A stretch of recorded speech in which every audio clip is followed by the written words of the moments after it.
विद्वानों ने बताया, हजारों बातें हजारों विद्वानों ने बताया। अब इतना समय नहीं कि हम इतनी बातें आपको बताएं, एक दो बातें सुनना सोती। इसीलिए चाहे महाकुंभ ही क्यों न लगा हो, कोई पर्व हो, 12 बजे रात से 3 बजे भोर तक जल्दी स्नान होता नहीं है। अब कोई अपने से जाके 2 बजे रात्रि डुबकी लगा ले वो अलग विषय है, लेकिन 12 से 3 रुद्र वेला होती है, उसमें नदियां भी स्नान करती है। और जब भी कुंभ लगता है, आप देखो कुंभ में रह करके पहला शाही स्नान नागा साधु करते हैं, वो रात्रि के 3 बजे ही प्रारंभ होता है, जो पहला स्नान होता है। 3 बजे के पहले वो भी स्नान नहीं। अच्छा, इसका एक प्रमाण और भी है। अहिल्या का सील भंग किया इंद्र ने, चंद्रमा को मुर्गा बना करके रात्रि के 2 बजे बांग दिवा दिया, बांग दे दिया। उस समय तो घड़ी नहीं थी, अलार्म नहीं था, 4 बजे। अच्छा, जो भगवान का अलार्म है उसका टाइम फिक्स है। संसार की घड़ी खराब हो सकती है, अलार्म खराब हो सकता है, लेकिन भगवान का अलार्म कभी खराब।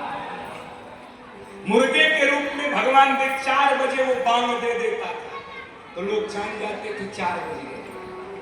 जैसे ही चंद्रमा मुर्गा बन के कुकड़ों को किए, ब्रह्मर्षि गौतम ने सोचा ब्रह्म मुहूर्त हो गया, भोर के 4 बज गए, उठ के चल दिया स्नान करने, जबकि 2 बजे। और ज्यों ही गंगा में पांव पड़ा गौतम का बक्सर में, गंगा से आवाज आई, कौन मूर्ख है जो मुझे सोते से जगा रहा है। गौतम ने कहा, मां आपका बेटा गौतम। मैं हूं मां, मैं तो प्रतिदिन स्नान करता हूं, ऐसा क्यों कह रही हो। आपके जल से स्नान करके मैं शरीर को पवित्र करता हूं, फिर संध्या गायत्री भजन करता हूं मां, ऐसा क्यों बोल रही हो। गंगा जी ने कहा, बेटा गौतम तुम्हारे साथ बहुत बड़ा धोखा हो गया। का क्यों। कहा, अभी 4 नहीं बजे, ब्रह्म मुहूर्त नहीं आया, अभी तो सोने का समय है, रात्रि के 2 बजे हो, और तुम आए हो यहां शरीर पवित्र करने के लिए मेरे जल में, और संसार का सबसे बड़ा पाप इस समय तुम्हारे घर में हो। जल्दी से घर जाओ, उस पाप को रोको।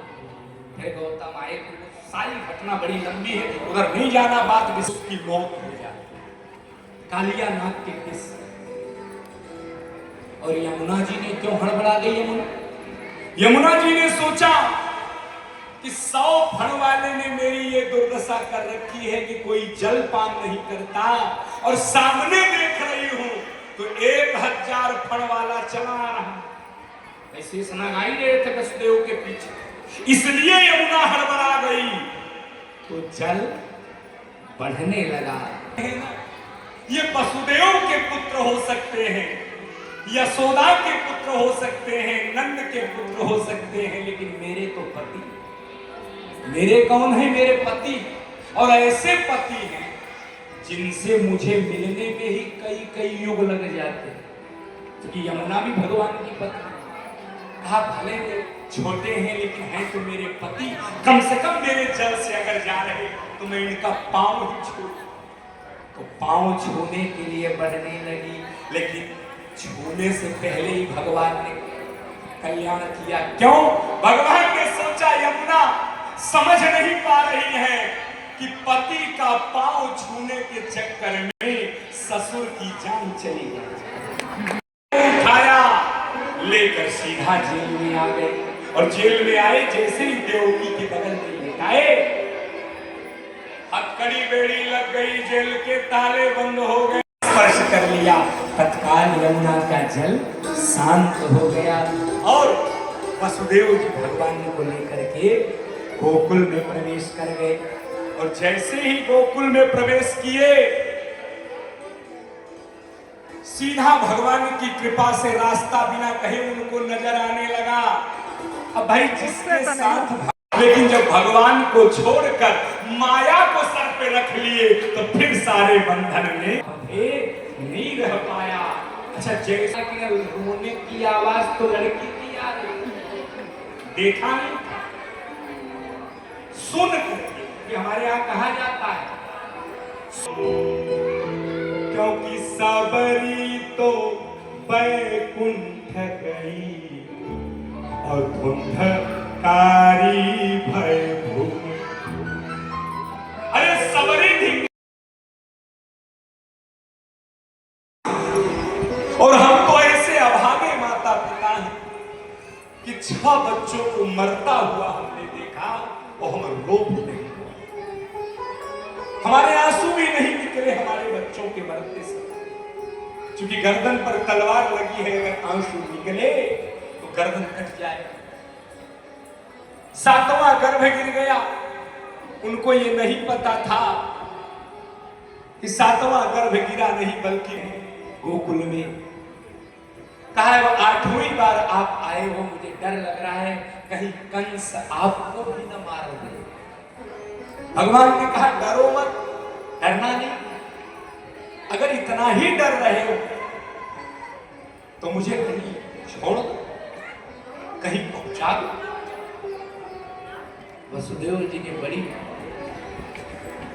आर्त भाव में कहा प्रभु कहां पहुंचा। आज 14वां साल है मेरा जेल, और 14 साल में जब से मैं जेल में हूं, मिलने कोई नहीं आता, जो मिलने वाले थे वो भी थक गए, अब लोगों ने मिलना भी छोड़ा। किसके यहां मैं आपको पहुंचा, कहां भेजूं? भगवान ने कहा तो मैं स्थान बता दूं कहां भेजूं। कहा तो आप ही बता, लेकिन ये बताओ मैं जाऊंगा कैसे? मेरे हाथ में हथकड़ी, पांव में बेड़ी है, कैसे निकलूंगा? जेल के ताले बंद हैं। भगवान ने कहा वो तो जैसे ही आप मुझे लेकर चलोगे तत्काल हथकड़ी और बेड़ी खुल जाएगी, ताले खुल जाएंगे और आप निकल जाओगे। कहा जाना कहां? कहा इस मथुरा से 4 किलोमीटर की दूरी पर यमुना के उस पार एक छोटा सा गांव है गोकुल, और वहां नंदन आए हैं, वहां के मुखिया। उनकी पत्नी यशोदा के गर्भ से अभी कुछ देर पहले मेरी योग माया ने अवतार ले लिया। आप तो ले चल, मुझे वहां छोड़ देना और मेरी माया को लेकर चले। हाँ प्रभु किसी को पता तो नहीं चलेगा? का बिल्कुल नहीं चलेगा, आप तो चलो। अब भगवान ने जब कह दिया तो कौन रोके? वसुदेव जी क्यों ही उठाए भगवान को, देखिए प्रभु कृपा, हथकड़ी खुल गई, बेड़ी टूट गई, जेल के ताले खुल गए, पहरेदार सो गए। वो सब भगवत कृपा ही है, क्योंकि बिना कृपा की ये होने वाला। और एक बात और जाने, गर्ग संहिता में तो यहां तक वर्णन किया कि भगवान जब भी धरती पर आते हैं तो अपनी पूरी व्यवस्था बना कर आते हैं। हम लोगों की तरह बनाने नहीं लगते, वो बना के आते हैं। ठीक है, इसे भगवान को जब अवतार लेना हुआ उसी रात्रि में देवलोक में भगवान ने मीटिंग की। ये कथा गर्ग संहिता में है, भागवत में नहीं। भगवान ने कहा अब मैं चल रहा हूं अवतार लेने। कौन कौन चल रहा है मेरे साथ? और एक बात और ध्यान देना, जितने रामायण वाले पात्र हैं यही सब भागवत में आए हैं। कृष्णा अवतार में केवल नाम बदला है और चेहरा बदला है, बाकी लोग वही। कि जैसे धरती पर बालक गिरे, रोए, तुरंत हम पहुंच के महाराज को सूचना दे देंगे। भगवान ने कहा तुम क्या करोगे? प्रबंध करके आपको छाया देते रहे, कितना भी पानी बरसे एक बूंद आप पर नहीं आएगा, क्योंकि 1000 फण मेरे पास। भगवान ने कहा तो एक बात याद रखना। का क्या? का छाया तो करना, लेकिन ध्यान रखना। का क्या? का आगे से मत करना, पीछे से। का क्यों? का अगर आगे से आ गए तो मेरी रक्षा होगी कि नहीं होगी, लेकिन पिताजी की तो पूरी दुर्दशा होगी। का क्यों? का एक फण वाला नाग देखकर लोग विचलित हो जाते हैं, और 1000 फण वाला नाग अगर सामने आ जाए, जैसे कहते हैं आज के समय में वर्तमान युग में तुरंत अभी केवल गवर्नमेंट अलाउंस कर दे तो वसुदेव जी निकले सीधा मथुरा शहर को लांघते हुए शेषनाग की छत्र छाया में यमुना नदी के किनारे पहुंचे।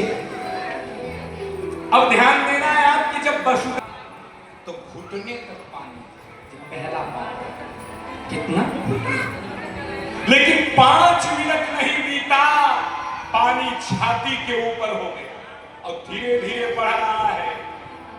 वसुदेव जी ने सोचा हो सकता है बारिश ज्यादा है इसलिए पानी बढ़ रहा है, लेकिन वो तो बढ़ता ही जा रहा है। पूछा गया वेद व्यास जी से कि महाराज अचानक यमुना में क्यों जल बढ़ने